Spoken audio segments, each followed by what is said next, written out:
We're running all over the place. Ballpark Nation presents. Welcome to Go Astros, your look at the two-time World Series champions from three guys who have been here since Art Howe had hair. And welcome everybody to Go Astros. Andy and I are here. Much like the Astros outfield, we're missing a key piece, or three key pieces in their case. Brian's not here, but Andy, we're going to hold it down. 10 of 11, decent weekend, really good week overall. Where are you at? They're bums. They were 6-0 last week, and they're 5-1 this week. That is a downward trend, friend. It is a downward trend. Although I got to say that if you're going to come off a sweep of the Rays that followed a sweep of the Red Sox, great road series, great week, and then everybody in the world saying, and now they're going to get the worst team in baseball, there was nothing more predictable or set up than the Astros losing on Friday night, because you could see that coming from a mile away. Oh, yeah, of course they're going to lose. Everybody expects them to win. That's just – it's not a thing. They rebounded. They took the series. It was regrettable that you ended up losing a game. You took the season series, I guess, for the White Sox, which everybody does. I would have loved to see the sweep more. I'm not too mad about it, though. Yeah, I mean, the lack of the sweep is magnified too because the Mariners lost. So looking at a five-game lead going into what's going to be a pretty tough little stretch here over the next 10 games would feel better. Although the Mariners have just as equal a tough stretch, in my opinion, because they're going to get a Dodgers team that's actually playing well again. Overall, though, how are you feeling about the pennant race? I mean, the divisional race, excuse me. But not only that, like the Astros are only 4.5 out of the second seed. Like in all of this, we've sort of forgotten that's in reach as well. Well, I think since June 1st, the Astros have the best record in baseball. I think that's what I read. So this is a team that is playing well despite some pretty big holes. We were talking offline about what our outfield looks like right now. We haven't had Kyle Tucker since June 3rd or June 6th. I forget which. Either way, it's been more than 2 months for a bone bruise. I'm not going to question the validity of that. Plenty of people are doing that. We'll just, he hasn't been here. We haven't had Justin Verlander since 2 weeks after that. And although he might be coming back Wednesday, it looks like, unless he woke up, realizing he was married to Kate Upton. Tweet that for a team with Mattress Mac as a part of its sort of entourage, we're sure having a lot of sleeping injuries. I also kind of feel, though, like he could just wake up one day and go, I'm married to Kate Upton. Why am I getting out of bed? Fair. No, absolutely fair. I mean, But you have questions in the rotation. You have questions in middle relief, some of those same questions that were at the beginning of the season. And you've got an outfield that's, I would say, is not major league standard right now, and they're still winning games. They basically thumbed their nose at the baseball gods yesterday with that lineup they put out. And I get that Alvarez needs a rest. I get that Bregman is a little bit banged up.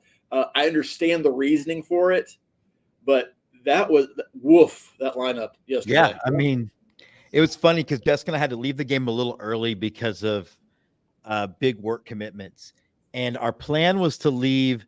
I think our plan was to leave after the 6th, and then she realized who was coming up in the 6th, and she's like, "Let's just get in the car now." Like, yeah, what's the point? But I mean, it was funny because in a season that, for as much as, again, like you said, since June 1st, best team in baseball, that has felt relatively unclutch, because I love that we're still living in the emotional hole Brian described since April. Like, no matter what, we don't trust this team, even though they are the best team in baseball since June 1st, and everybody else is afraid. But you needed Altuve and Diaz to win the game, and Altuve and Diaz won the game.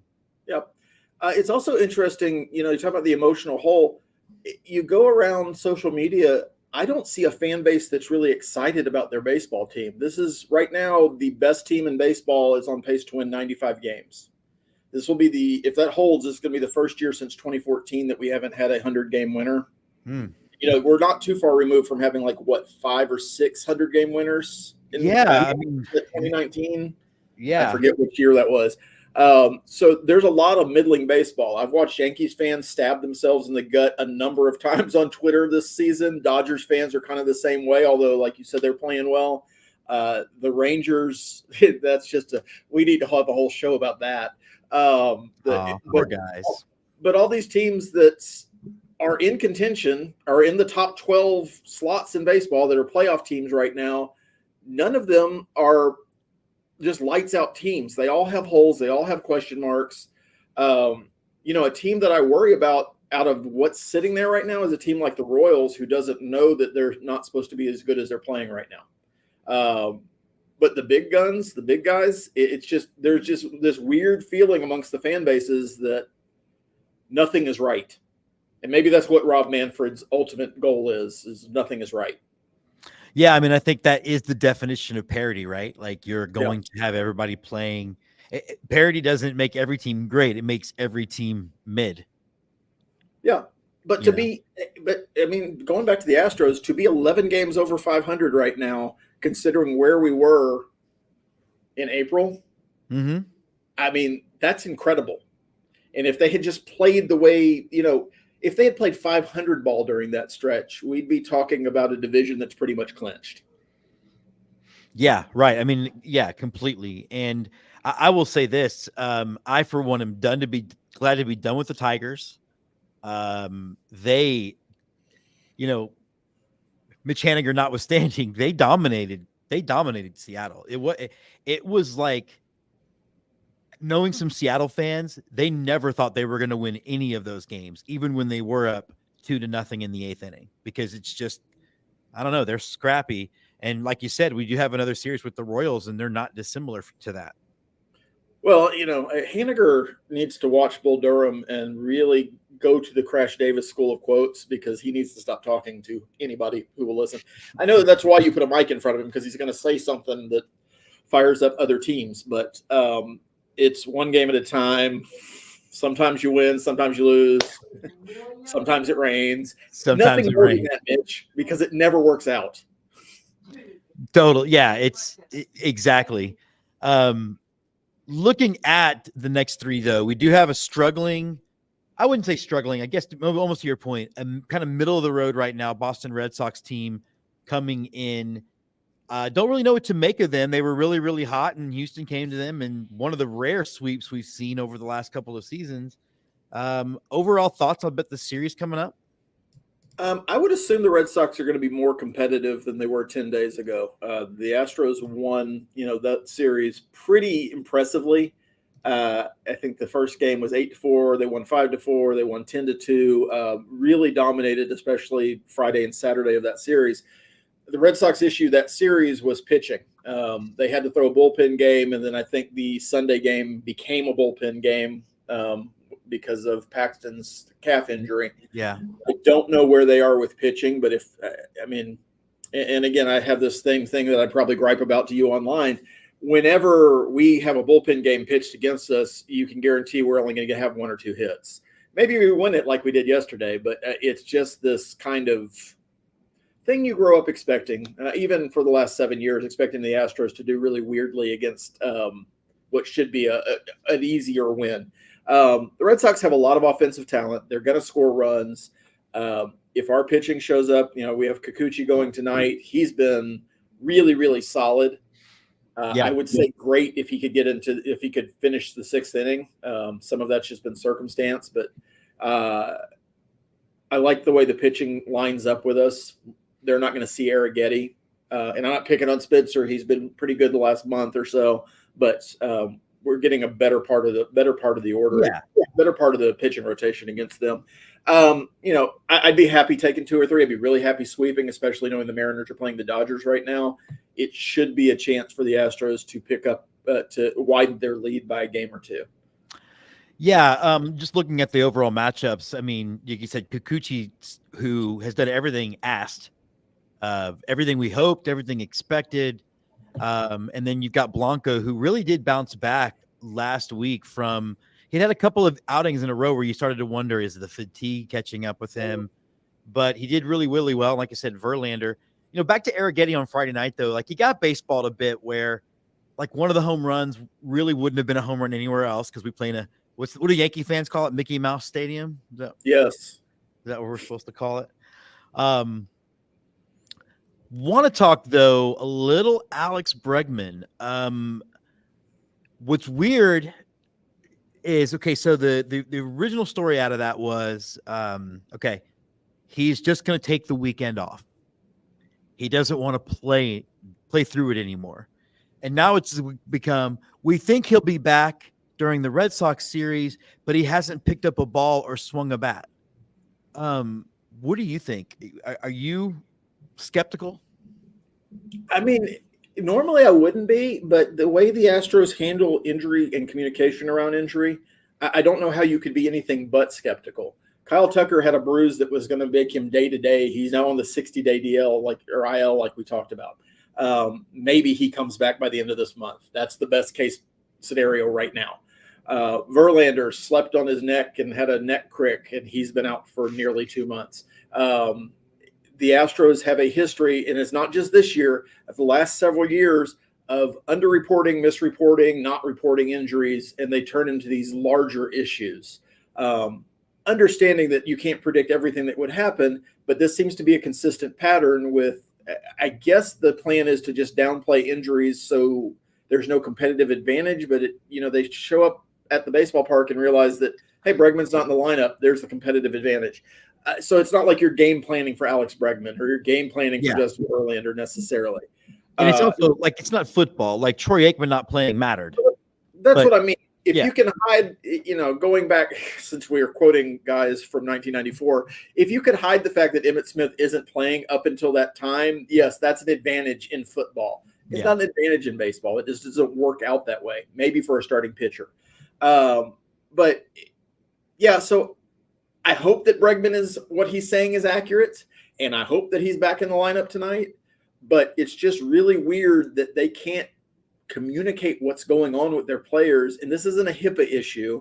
No, right. I always thought it was, and then I was pointed out that HIPAA doesn't apply to professional athletes. No, especially when they're talking about their injuries. Right. You've kind of let the cat out of the bag at that point. So I'm hoping that I really do hope what they looked at and said, we should win this series even with Bregman on the shelf. We'll let Whitcomb play third. We'll let Dubon play third. We'll get through a series with the White Sox. But we're about to step up in competition. And if you don't think that's against the Red Sox, it certainly is starting Thursday with 7 against the Orioles and the Phillies on the road. Those could be, potentially ALCS and a World Series previews. Yeah, and the Astros. I think they did win the series against the Orioles this year. Did they not earlier? They've only played. I don't know. I think we did. Yeah, we did win, but we got 4 in Philadelphia. 4 in Baltimore. 4 in Philadelphia. But then Philadelphia, while struggling, is playing a lot better. It's the same situation that the Mariners are going to face with the Dodgers. So you want to go in there and. Philadelphia is a great team, especially at Citizens Bank, whatever wherever they play. Yeah. Veterans Stadium, as far as I'm concerned. Although I did watch Ballpark Nation, and I know a lot more about Citizens Bank Park than I did before. Yeah, and I've gotten a lot of messages like, "Boy, I hate the Phillies, but I might have to go to the game." Well, I get it. It does. So it looks like though, I think you can at this point in the stadium, this point of the season, have a discussion about what the Astros are doing without looking at what Seattle has ahead. And that to me, though, Andy, take yesterday's beatdown notwithstanding, in which was it they started a guy with a 7 ERA. So, of course, Seattle's going to score some runs in Pittsburgh. Mm-hmm. But even Pittsburgh really looked like they were dominating Seattle in that series. Seattle feels exactly like what some of us thought they would be, which is kind of just about a 500 team. Yeah, it's interesting. I think we said preseason and certainly started ignoring them when the Astros had their early season issues. But the Mariners did nothing to address their offense. They have incredible starting pitching. They've got a really good bullpen, some back-end pieces that any other team in baseball would be happy to have. But the offense is not good. I went back and forth a couple of years ago that, some Mariners fans were Julio Rodriguez is a first ballot Hall of Famer based on 2 months in Seattle in the outfield.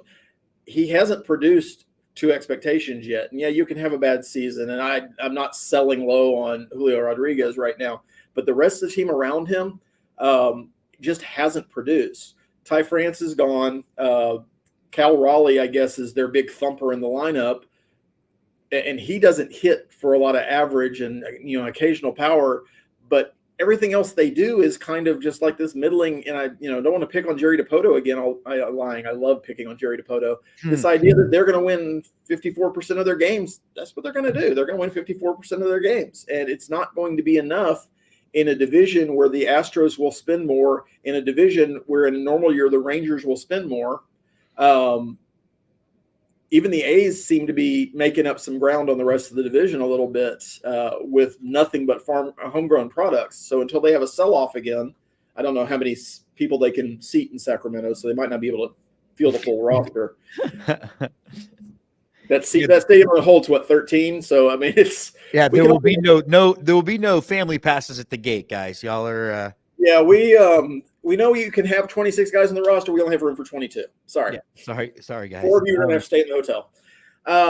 The Mariners are just they're about a 500 team because they refuse to address their offense. And I don't think Teoscar Hernandez is an all-star by any means. I know he's had a great season for the Dodgers, but letting him go for nothing, replacing him with somebody who's done worse, that seems to be the Dipoto way, and I'm starting to see where even Mariners fans are tired of Jerry Dipoto and Scott Service's smirk.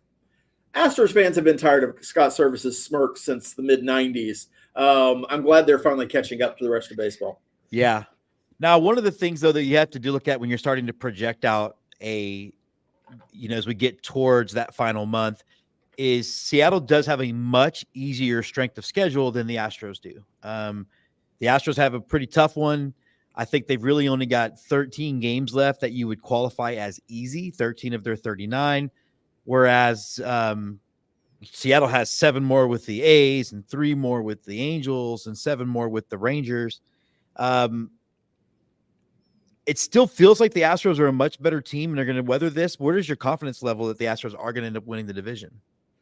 Much higher than it was 2 months ago, I can tell you that. Right.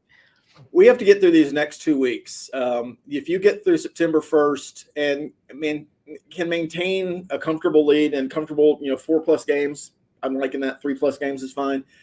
Get through the Red Sox. Like I said, they've got the Orioles and Phillies, and then they've got 4 at home against the Royals, who are hot and, potentially if you're fighting them for playoff position. They're not going to win their division necessarily. They could catch Cleveland because everybody's kind of bunched up together in the American League. Mm-hmm. They could get a little bit of break against the Reds.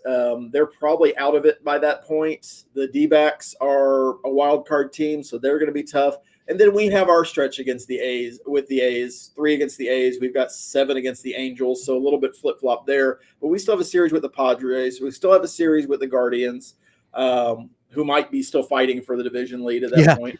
I told friend of the show that does the Dat Hat Chronicles that I was hoping they would just clinch that stuff up by that last weekend. But there's a part of me, though, in my gut that thinks that last week isn't going to matter for the Astros anyway.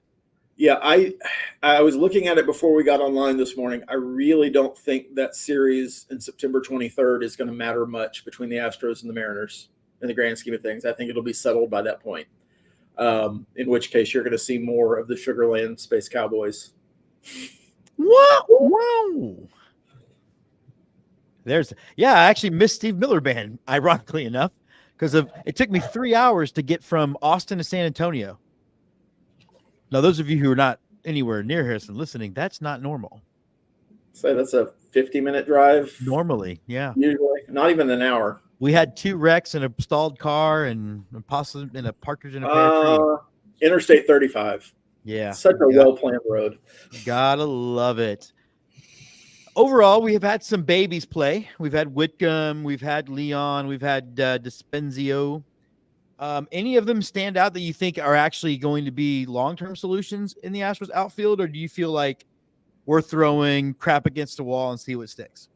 Well, only one of them is an outfielder. Pedro Leon's the only. I know he had some time at middle infield because the Astros were trying to fit him in, and at the point they picked up Pedro Leon, we're looking for a Carlos Correa replacement, so that's why he got some of that play.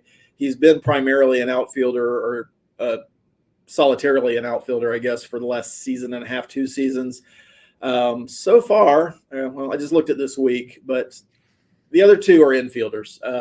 DeCenzo and Whitcomb are primarily your third base options for next year should Alex Bregman walk.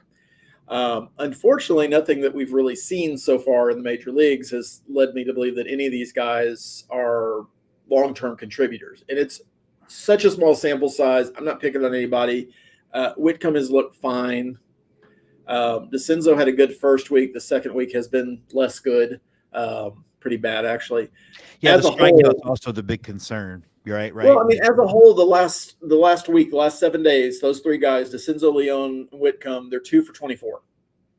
And those 2 hits belong to Shea Whitcomb on Saturday, I believe. That is with 1 extra base hit and 13 strikeouts. Yeah. And at least Whitcomb has also walked, I think, in both of his games, which is almost as telling as anything. Yeah.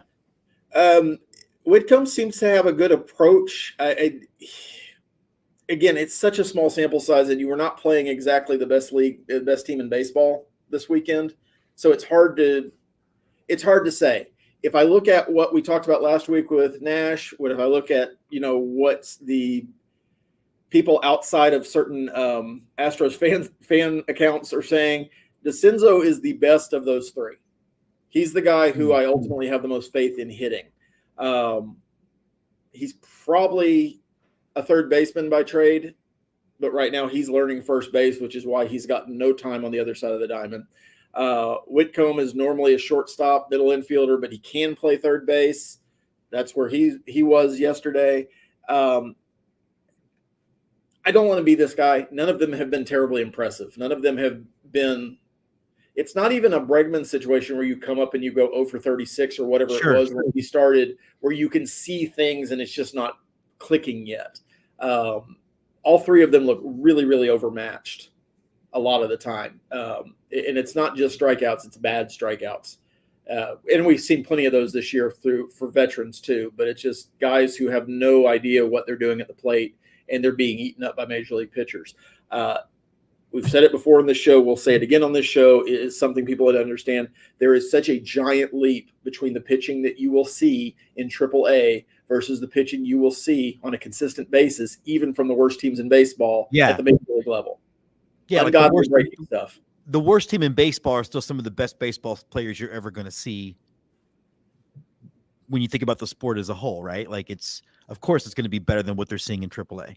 And to a large part, AAA, like we talked about last week, is guys hanging on, organizational filler, because your best players, especially from a pitching standpoint, are generally at AA. And there's some exceptions to that, obviously, but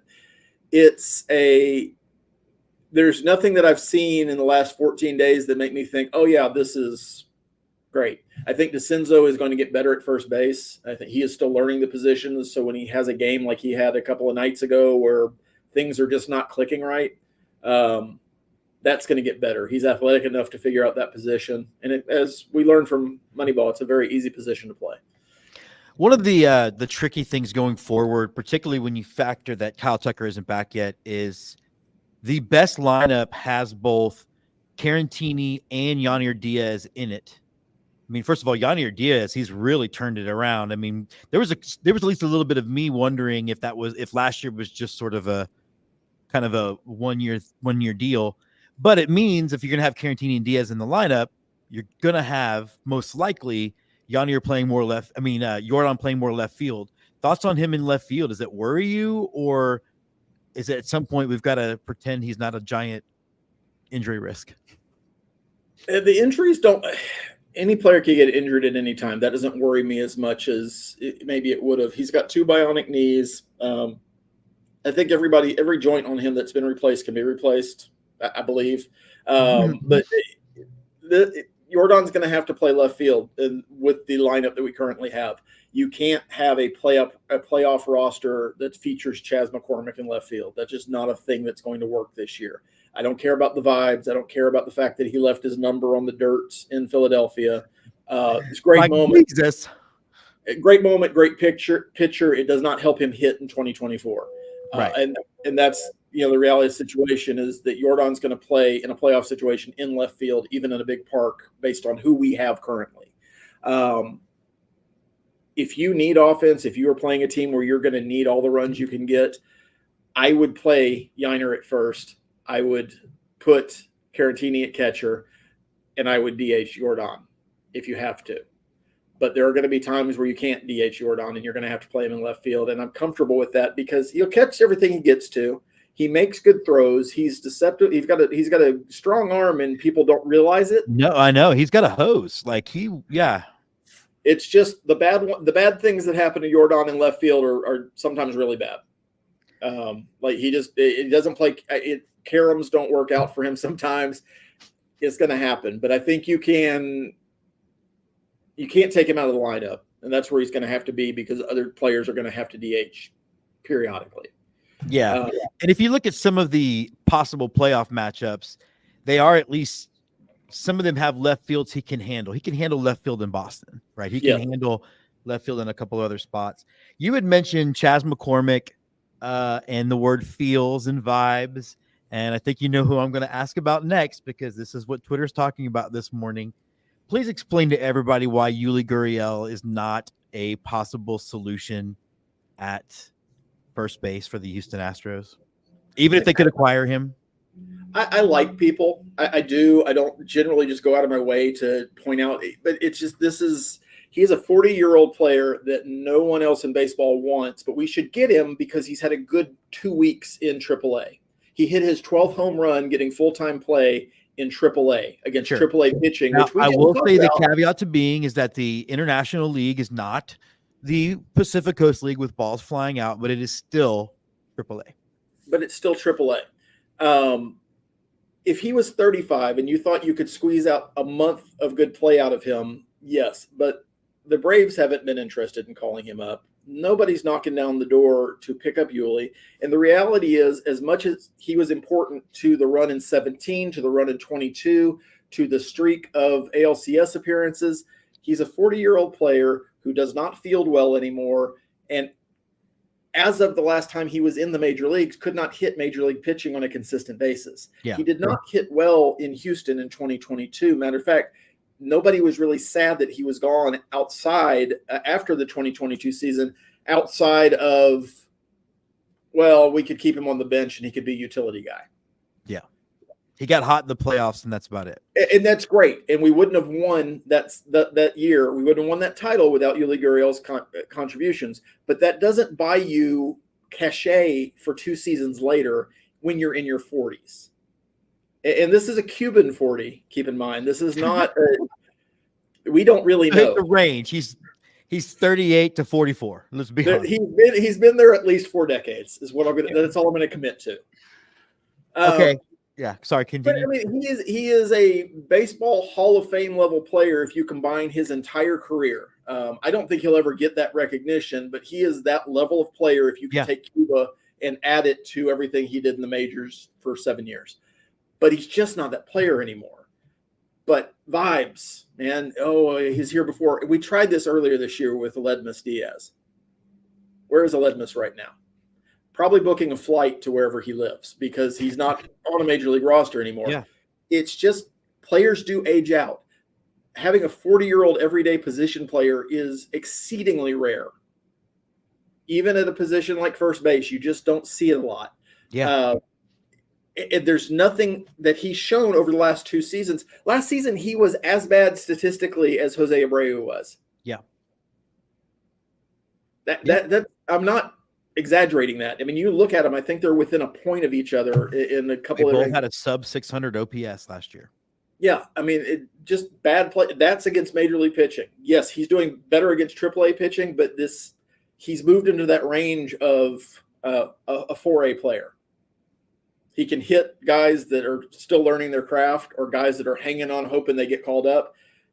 He's not a major league hitter anymore. And if he can't field his position well, he wasn't fielding his position well 2 years ago. It hadn't gotten better. I just don't, there's no reason for it other than, well, he was here before and we like him. Oh, totally. Now let's talk about people who have been before. This will be our last topic of the day. A couple years ago, I guess 5 years ago now, Reed Ryan introduced the Astros Hall of Fame. They might have blew their wad a little bit by inducting 10 players and 10 personalities at one time. I was at the Caminetti and the forgive me for getting his name, but the Spanish broadcasters, Cardenas is his last name, I think. Renee. And they didn't. I mean, it was a pretty lackluster, honestly, event that we were watching. Who's next? Because clearly, when it's time for the guys in the current run to get in, there's no few number of candidates, right? Like Yuli probably makes the Astros Hall of Fame when it's all said and done. But who would you say in this sort of interim group, or do we just see a couple of years with nobody get inducted? I mean, first of all, team Hall of Fames are all fan service, so I'm not mad about anybody getting in. I'm not going to ever get upset that somebody got in and only played for the Astros I mean, I guess there's a world where Randy Johnson could get in the Astros Hall of Fame. Played half a season, had an incredible half a season, but played half a season. It's not going to keep me up at night or anything like that. But to your point, when you take the 10 best players in your franchise history and induct them in the first year, everything is going to be less than at that point until you get Altuve eligible. And I don't even know what is eligible. Can they put him in now? I think that they are. They're actually. There were requirements that I think they've changed, but one of them was like 10 years in an Astros uniform, and that just doesn't work. Well, that's clearly out the window. Yeah, but you're getting down to the guys. I mean, there's some guys in there that are questionable now. Shane Reynolds was a guy I loved to watch pitch, but he was a guy that was barely over 500 as an Astro and had an ERA in the fours. Yeah, he's in there. Is Kevin Bass and Billy Hatcher in there yet? But that's the level of guys you're going to be talking about next. Yeah. I saw some poll, and I don't remember who put it out, and I can't find it on Twitter over the weekend about who should be next. Hunter Pence, Moises Alou. Moises Alou played parts of 3 seasons with the Astros. And it was very good. He has the highest batting average in franchise history for a season. Yeah. He was only there for 3 years. And for most people outside of Houston, when they picture Moises Alou, they don't picture him as a Houston Astro. Unfortunately, they picture him as a Cub because it's the Bartman thing, but yeah. Right. Maybe 5 fans in Florida picture him as a Marlin. I don't know. But when you've taken your 10 best players, you have to have players of that stature, or at least somewhat close to that. We're in this now middling things of what are fan favorites. And again, this isn't the Pro Baseball Hall of Fame. Nobody should be losing any sleep over this, but we're running out of candidates because realistically, this hasn't been historically the most successful franchise that you've ever seen in baseball. Especially talking about a franchise which has had 2 really good clumps of time in the early to mid 80s, and then obviously what we're in now, and then some decent time in the mid 90s. But what that means is you're not going to have candidates for some of those years. I mean, who would you put in? If the goal is to induct somebody every year, when you start getting into the 2007 Astros, who do you put in off that team? Right? Like, I mean, does Clemens eventually get into the Hall of Fame? Does Pettit? Carlos Lee was the other one on the poll. Carlos Lee was he was there longer than Pence or Alou, but he's also a guy that most fans were really, really irritated with because of the conditions and nature of that signing. Sure. Right. Totally. Is that a Hall of Famer? I mean, is it just numbers? Is it vibes? Is it what? There's no real criteria. So again, nobody should be losing any sleep over this, but we're getting into not even the B players. We're getting into like the C+ territory of players with these next couple of rounds until you see guys like Correa being eligible, who played 6 years here. You can argue that whether or not that was enough, but he's probably in. Altuve will definitely be in. Bregman will definitely be in. Springer probably will be in, depending how mad he is at the Astros franchise at that point. Man, holds a grudge. Yeah. But, yeah, I mean, Clemens in my mind wouldn't be there because he wasn't here long enough. Oh, I bet you he gets in though. Well, he's not getting any other ones, so yeah. But I bet you there's no way they're going to keep a Houston kid. Like I think he and Pettit get in for that very reason. At some point, somebody's going to suggest that Don Sutton get in. He played for a season in Houston, but he's a Hall of Famer in real life, so let's put him in this one too. But maybe his family will show up and we can sell 10 more tickets. I don't know, but it wasn't strategically done where you paced this out. You could have had a nice decade run of these kind of inductions with the right players and the right mix, and maybe you started off with Biggio and Bagwell go in first thing, but maybe. All right, who are older players that are probably eligible? Great, we'll get Jimmy Wynn in before something happens to him. We'll get Enos Cabell in. I guess he's going to be, eligible. Is he in? He feels like a guy that's going to get in. I don't think he's in, but he feels like I think he'll get in.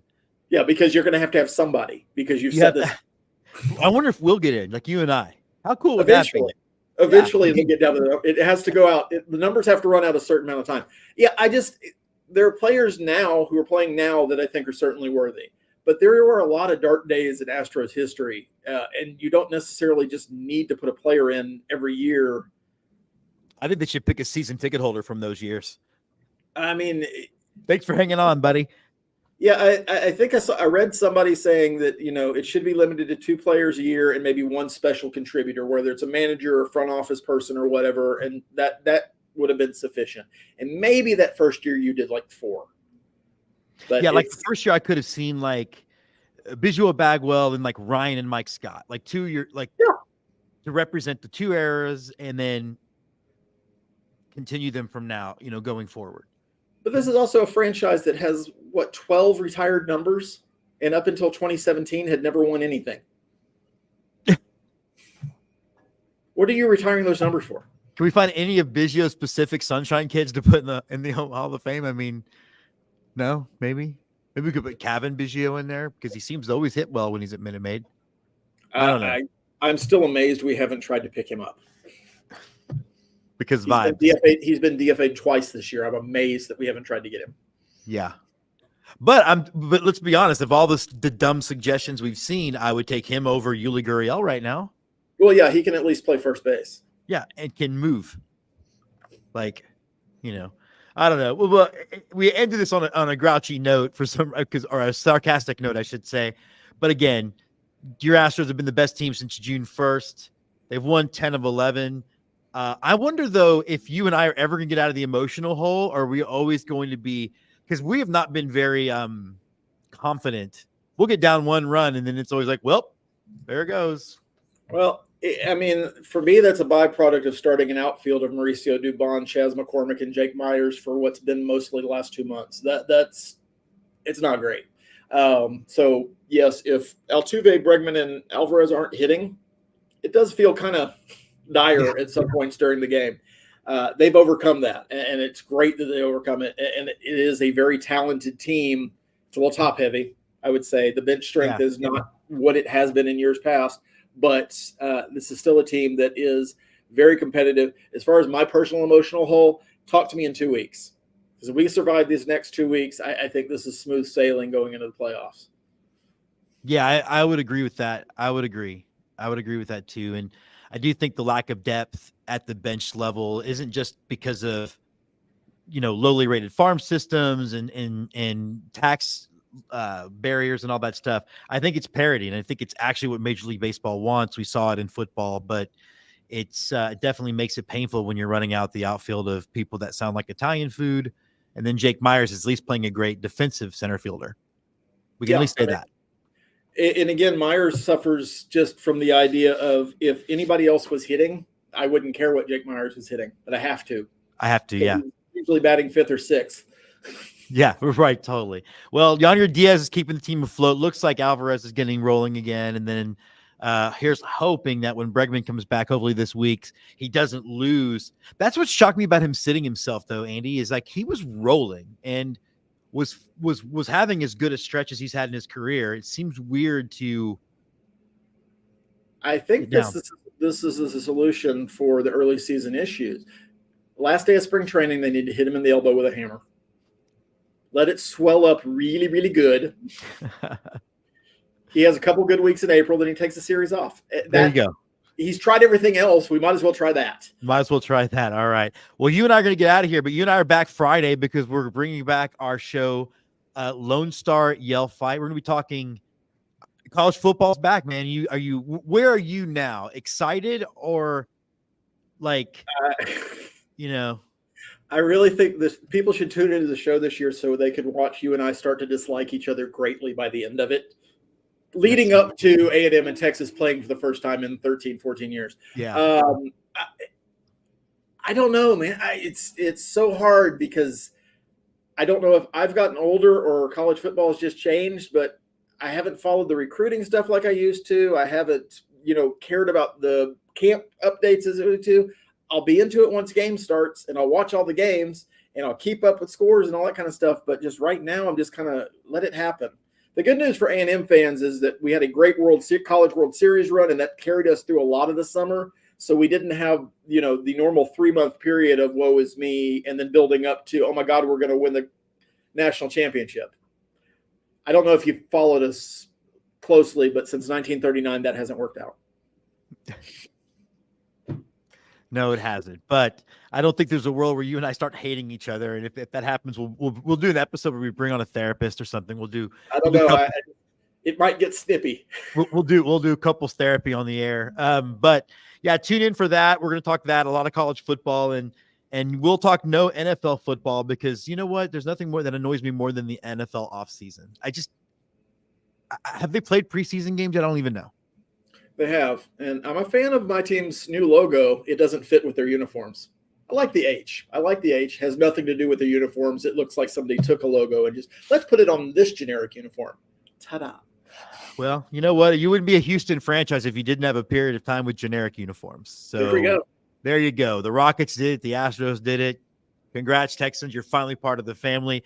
All right, Andy, we're back next week, hopefully with Brian. Until then, man, go Stros. Go Stros.